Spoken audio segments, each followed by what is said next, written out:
Video में हम ये देखेंगे कि वे फ्रागन और वाक्य जर्मन भाषा में कैसे बनाए जाते हैं। ये समझने के लिए हमें एक इंग्लिश में उदाहरण लेना होगा। What does he cook? यानी वो खाने में क्या बना रहा है। तो आइए अब कुछ नियम देखते हैं जो वे फ्रागन बनाने के लिए ज़रूरी है। पहला नियम है क्वेश्चन वर्ड। हमें ये देखना है कि सवाल में क्वेश्चन वर्ड क्या है। यहाँ पे हमारा क्वेश्चन वर्ड है what, जिसे जर्मन में वास कहते हैं। अगला नियम है, हमें ये देखना है कि सवाल में वर्ब कौन सा है। अब इस सवाल में दो क्रिया है, एक तो सहायक क्रिया जो है डज और एक तो मुख्य क्रिया जो है टू कुक। जर्मन भाषा में हम सिर्फ मुख्य क्रिया देखते हैं, तो मुख्य क्रिया है टू कुक यानी कोकन। अब तीसरा नियम है सब्जेक्ट। हमें यह देखना है कि सवाल में सब्जेक्ट क्या है। इस सवाल में सब्जेक्ट है ही, जिसे जर्मन भाषा में एर कहा जाता है। चौथा नियम एक बहुत महत्वपूर्ण नियम है। हमें हमारे वर्ब को सब्जेक्ट के हिसाब से कॉन्जुगेट करना है। तो सब्जेक्ट है एर और वर्ब है कोकन, तो इस तरह से वर्ब कॉन्जुगेट होगा, एर कोक्ड। तो हमारा सवाल कुछ इस तरह से दिखेगा।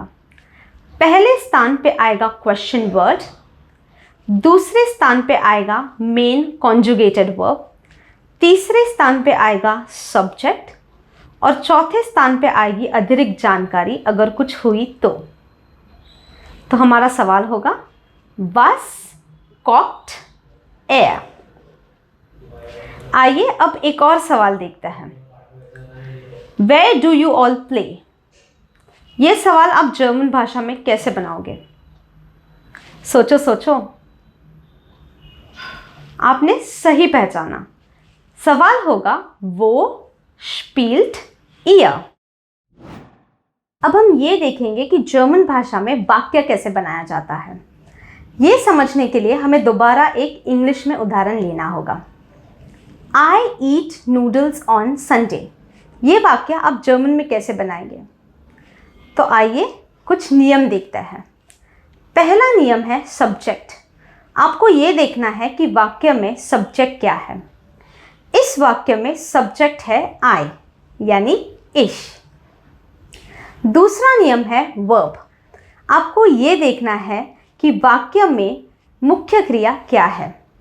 इस वाक्य में मुख्य क्रिया है टू ईट यानी एसन। तीसरा नियम है कॉन्जुगेशन। आपको वर्ब को सब्जेक्ट के हिसाब से कॉन्जुगेट करना है। तो सब्जेक्ट है आई और वर्ब है टू ईट, इश और एसन, तो कॉन्जुगेशन होगा इश एसा। इस वाक्य में ऑन संडे भी दिया गया है, तो ये आप जर्मन में कैसे कहेंगे?